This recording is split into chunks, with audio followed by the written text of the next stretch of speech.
Baik, terima kasih Mas Kris dan seluruh pendengar RRI yang rilis Jawa Timur ini. Betul-betul kita bersyukur kepada Allah Subhanahu wa Ta'ala atas segala limpahan nikmat dan karunia kepada kita. Bismillahirrahmanirrahim. Alhamdulilladzi arsala rasulahu bil huda wa dinil haq liyudhhirahu 'ala dini kullih walau karihal musyrikun. Asyhadu an la ilaha illallah wahdahu la syarikalah wa asyhadu anna Muhammadan abduhu wa rasuluh alladzi la nabiyya ba'dah. Allahumma shalli wa sallim ala Muhammadin wa ala alihi wa sahbihi wa sallim ajma'in. Huwallazi anzala as-sakinata fi qulubil mu'minina liyazdadu imanan ma'a imanihim walillahi junudus samawati wal ard wa kana Allahu 'aliman hakima. Ya ayyuhalladzina amanu taqullaha haqqa tuqatih wa la tamutunna illa wa antum muslimun. Alhamdulillah, seyogyanya lah dan senantiasalah kita harus bersyukur kepada Allah Subhanahu wa Ta'ala atas nikmat yang kita dapatkan, terutama nikmat iman, nikmat Islam, nikmat sehat insya Allah, karena Allah telah menambah umur kita sehingga kita sampai bertemu dengan akhir tahun ini, dan semoga di tahun 2022 kita juga masih diberi kesempatan oleh Allah Subhanahu wa Ta'ala untuk mengisi sisa usia kita ini dengan yang sangat-sangat bermanfaat bagi agama dan bangsa. Salawat salam senantiasa terlimpah kepada yang mulia junjungan kita Nabiullah Muhammad sallallahu alaihi wasallam yang telah menuntun kita dari gelapnya kejahilian menuju jalan terang, dan kita yang selalu istiqomah menjalankan syariat dan sunnahnya, maka fa insyaallah itulah yang nanti akan mendapatkan syafaat yaumul kiamah nanti. Para pendengar sekalian, untuk itulah seyogyanya dan seharusnya lah kita tidak henti-hentinya untuk senantiasa meningkatkan ketakwaan kita kepada Allah, yaitu berusaha menjalankan apapun yang diperintahkan oleh Allah Subhanahu wa Ta'ala dengan catatan dengan hati yang ikhlas, penuh ketaatan, ya. Sehingga akan ada azam dan niatan yang betul untuk meningkat, maksud saya meninggalkan larangan-larangan Allah Subhanahu wa Ta'ala dengan penuh ketundukan. Karena apa? Walaupun istilahnya masih belum tuntas pandemi ini, tetapi juga banyak manusia ini yang melakukan perbuatan kemungkaran, kemaksiatan, ya. Kemudian juga apalagi ada peringatan-peringatan nanti ini, mungkin sudah ada persiapan tahun baru pergantian itu. Sudah tempat-tempat banyak yang ditawarkan. Kita lihat sudah tarif hotel ini meningkat karena memang ada libur akhir tahun ini. Tetapi selaku orang yang beriman kepada Allah dan Rasulnya dan mempercayai hari kiamat, ya, rasa syukur itu adalah sebagaimana yang difirmankan oleh Allah Subhanahu wa Ta'ala, la in syakartum la azidannakum wa la in kafartum inna adzabi lasyadid. Sesungguhnya jika kamu bersyukur, pasti aku ditambah nikmat padamu. Tetapi jika kamu mengingkari nikmatku, maka sesungguhnya azabku sangat pedih. Nah, kenyataannya adalah kan sedikit orang yang memperingati tahun baru ini dengan syukur, bertadabbur, memanjatkan doa kepada Allah Subhanahu wa Ta'ala atas nikmat umur itu, ya. Bahkan yang tidak kita harapkan pada diri keluarga kita, bahkan juga generasi muda kita adalah dengan melakukan kemaksiatan dan perbuatan mungkar. Kita tidak ingin seperti umat-umat yang terdahulu yang kemudian mendapatkan teguran yang begitu keras dari Allah Subhanahu wa Ta'ala karena ulah yang dilakukan oleh kebanyakan manusia. Dan itulah yang dikatakan bahwa memang pada dasarnya ini karena waktu yang begitu cepat, insya Allah ayat ini menjadi hafalan bagi anak-anak remaja sampai orang tua itu kan senantiasa mengingatkan kita ini ya. Bismillahirrahmanirrahim, wal asr innal insana lafi khusr illa alladziina amanu wa 'amilus sholihati wa tawashaw bil haqq wa tawashaw bis sabr. Demi masa sesungguhnya manusia itu benar-benar dalam kerugian kecuali orang-orang yang beriman dan beramal soleh, saling menasihati untuk kebenaran dan kebaikan. Karena itulah di dalam menghitung-hitung diri, mengevaluasi diri atau istilahnya bermuhasabah itu ya, kita senantiasa merenungi, ya Allah, banyak kerugian-kerugian yang kita lakukan. Kita tidak ingin ya itu akan kerugian terus menerus sampai Allah Subhanahu wa taala memanggil kita ya. Dan itu senantiasa memang diperintahkan oleh Allah Subhanahu wa taala selaku orang yang mengaku beriman itu jangan sampai menjadikan kehidupan dunia itu dipandang lebih baik daripada kehidupan akhirat. Ya ayyuhalladzina amanu taqullaha wal tanzur nafsum ma qaddamat lighad wattaqullaha innallaha khabirum bima ta'malun. Hai orang-orang yang beriman, hendaklah setiap diri memperhatikan apa yang diperbuatnya untuk hari esok. Diperintahkan untuk bertakwa dulu ini. Bertakwalah kepada Allah dan setiap diri hendaklah memperhatikan apa yang diperbuatnya untuk hari esok. Adalah persiapan hari akhirat yang tidak akan mungkin bisa kembali lagi untuk memperbaiki diri. Karena itu bertakwalah kepada Allah, karena Allah itu maha teliti apa yang kamu kerjakan. Karena itulah yang perlu terus ditingkatkan dan diistiqomahkan adalah senantiasa membaca Al-Quran sebagai pedoman hidup kita, sebagai resep, sebagai way of life kita.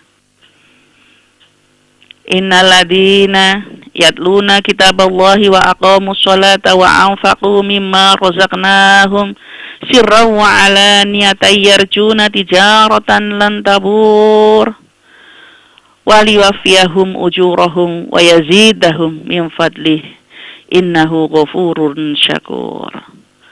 Sesungguhnya orang-orang yang selalu membaca kitab Allah, Al-Quran ini, menegakkan sholat dan menginfakkan sebagian rezeki yang kami anugerahkan kepadanya secara sembunyi-sembunyi dan terang-terangan, mereka itu mengharapkan perniagaan yang tidak akan merugi. Dan agar Allah menyempurnakan pahala mereka, menambah karunia-Nya, sesungguhnya Allah Maha Pengampun lagi mensyukuri. Dan dalam muhasabah kita, selain memang membaca Al-Quran yang menjadi santapan kita, menjadi penyubur iman kita, kita harus senantiasa juga menjaga kesucian akidah dan roh kita. Bukankah senantiasa 17 kali kita bacakan Inna sholati wa nusuki wa mahyaya wa mati lillahi rabbil alamin. Hanya Allah satu-satunya tempat kita meminta, tempat berlindung. Tetapi kenapa juga di sana-sini masih ada di hadapan kita perbuatan syirik. Orang-orang musyrik itu menduakan Allah Subhanahu wa ta'ala, meminta, menggantungkan hidupnya kepada selain Allah Subhanahu wa ta'ala, baik secara individu maupun berjamaah ya. Termasuk juga terlampau mengunggulkan teknologi sehingga sampai melupakan Allah Subhanahu wa ta'ala, bahkan merasa dia bisa mendapati kecanggihan-kecanggihan teknologi itu adalah karena kepiawaiannya, karena kepintarannya. Dan inilah yang akan menjerumuskan manusia itu kepada isman azima. Innallaha la yaghfiru ayyushraka bihi wa yaghfiru ma duna dzalika liman yasha. Wa may yusyrik billahi faqad iftara isman azima. Sesungguhnya Allah tidak akan mengampuni dosa karena menyekutukannya, tetapi Dia mengampuni dosa yang selain syirik itu bagi siapa yang dikehendakinya. Siapapun yang mempersekutukan Allah sungguh telah berbuat dosa yang sangat besar. Para pendengar sekalian, dan harta yang kita miliki, harta yang kita kumpulkan, tidak lain adalah hak orang lain yang harus kita keluarkan, baik itu berupa infak, sedekah, apalagi kemudian berzakat yang memang sudah sampai pada nisabnya. Yang kalau tidak, yaitu nanti akan menghantam diri kita sendiri. Bukankah Allah sangat mudah sekali mengambilnya, ludes dalam waktu sekejap, hanya karena kita lupa, bahkan abai terhadap apa yang seharusnya menjadi hak orang lain yang telah diperintahkan oleh Allah Subhanahu wa Ta'ala. Dan itu adalah baik dalam keadaan sempit maupun lapang. Itulah yang sangat dicintai oleh Allah Subhanahu wa Ta'ala. Alladzina yunfiquna fis sarai wad-dharai wal kadhiminal ghaidha wal 'afina 'anil nas wallahu yuhibbul muhsinin. Yaitu orang-orang yang selalu berinfak baik di waktu lapang maupun sempit, yang senantiasa mengendalikan amarahnya, dan orang yang memaafkan kesalahan orang lain. Allah mencintai orang-orang yang berbuat demikian. Pendengar sekalian, marilah kita ketahui bersama dan menjadi pelajaran, karena harta yang tidak dibersihkan dengan infak, sedekah, dan berzakat, apalagi harga emas yang juga melambung, kemudian menjadi perdagangan kelas tinggi ini juga, ya. Tetapi kemudian dikumpul-kumpulkan untuk kebanggaan bahwa dialah orang yang paling kaya, nanti itulah yang akan dipanaskan di dalam neraka jahanam, disetrikakan pada dahi, lambung, dan punggung mereka. Seraya Allah mengatakan, inilah harta yang kamu simpan untuk dirimu, yaitu tidak diinfakkan. Maka rasakanlah akibat dari apa yang kamu simpan. Itu diingatkan oleh Allah di surat Taubat ayat 35. Yauma yuhma 'alaiha fi nari jahannama fatukwa biha jibahuhum wa junubuhum wa dhuhuhum hadza ma kanaztum li anfusikum fadhuqu ma kuntum taknizun. Pendengar sekalian, sungguh untuk mengatasi segala solusi sehingga terus bisa kita lakukan untuk kebaikan-kebaikan kita di tahun yang akan datang 2022, maka insya Allah kita jaga tahajud kita di sepertiga malam yang terakhir, yang itulah akan membawa dan mengangkat derajat seseorang itu ke tempat yang terpuji.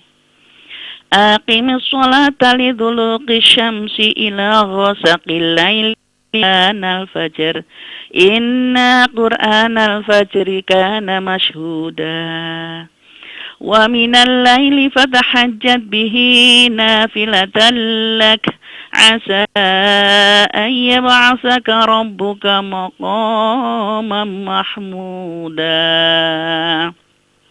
wa qur rabbi adkhilni mudkhala sidqin wa akhrijni mukhraja sidqin waj'al li min ladunka sultanan nasira. Hendaklah dirikanlah salat sejak matahari tergelincir sampai gelapnya malam, dan laksanakan pula salat subuh itu, karena salat subuh adalah salat yang disaksikan oleh para malaikat. Yang mana sebagai malam lakukanlah tahajud, karena itu sebagai tambahan bagimu. Mudah-mudahan Allah mengangkatmu ke tempat yang terpuji. Dan sambil berdoa, ya Allah, masukkanlah aku ke tempat dan keadaan apa saja dengan cara yang benar. Keluarkan pula ya Allah dengan cara yang benar, dan berikanlah kepadaku dari sisimu kekuasaan yang dapat menolong. Para pendengar sekalian yang berbahagia, sungguh kalau di hati seseorang hamba itu telah melekat bahwa memang segala permasalahan termasuk keluh kesah hanya dicurahkan kepada Allah Subhanahu wa Ta'ala, insya Allah dia tidak akan pernah berkecil hati. La tahzan, jangan berduka. Kenapa? Innallaha ma'ana, Allah itu senantiasa bersama kita. Cuma sekali lagi, karena kesombongan, keangkuhan, dan nafsu semata, manusia sering abai kepada Allah Subhanahu wa Ta'ala. Maka di penghujung 2021 inilah yang dengan melihat bahwa setelah kita tahu dengan mata kepala kita sendiri, banyak sudah saudara-saudara yang sudah mendahului kita, sanak keluarga, sahabat, orang-orang tercinta, guru-guru kita, ya, mereka yang sudah mendahului, yang sudah bisa merasakan kematian, dan kita pun nanti akan merasakannya. Dan itu sebagai muhasabah yang sangat-sangat dalam bagi diri kita. Kullu nafsin dha'iqatul maut, itu yang setiap bernyawa akan merasakan kematian. Wa nabluukum bisyarri wal khairi fitnah wa ilaina turja'un. Kami menguji kamu dengan keburukan dan kebaikan sebagai cobaan, dan kepada kamilah kamu akan dikembalikan. Maka itu muhasabah ini harus dilakukan setiap waktu, setiap saat. Karena ajal menjemput tidak peduli kapan dan di mana. Dan dunia yang akan kita cintai akan kita tinggalkan, para pendengar sekalian. Dan hanya amal jariah, ilmu yang manfaat, dan anak yang soleh lah yang akan bisa menolong kita dari azabnya Allah Subhanahu wa Ta'ala. Idza madabnu Adam inqada amaluhu illa min salasin, sadaqatin jariyah au ilmin yantafa'u bih wa waladun sholih. Dan semoga dengan semata-mata kami pada pagi hari ini watawassaw bil haq watawassaw bis sabr, kita akan tersadar, kita akan meluruskan hati dan jiwa kita untuk tidak henti-hentinya come closer to Allah Subhanahu wa Ta'ala, datang mendekat, yang mana sebenarnya kalau seorang hamba itu mendekat, lebih dekat lagi Allah Subhanahu wa Ta'ala kepada kita. Innallaha ma'ana, innallaha ma'ana, innallaha ma'ana. Kepada siapa lagi kita bergantung dan memohon kalau tidak kepada Allah Subhanahu wa Ta'ala. Dan semoga nanti kapanpun Allah mengambil kita, kita bisa dalam keadaan husnul khotimah. Amin, Allahumma amin. Begitu Mas Kris.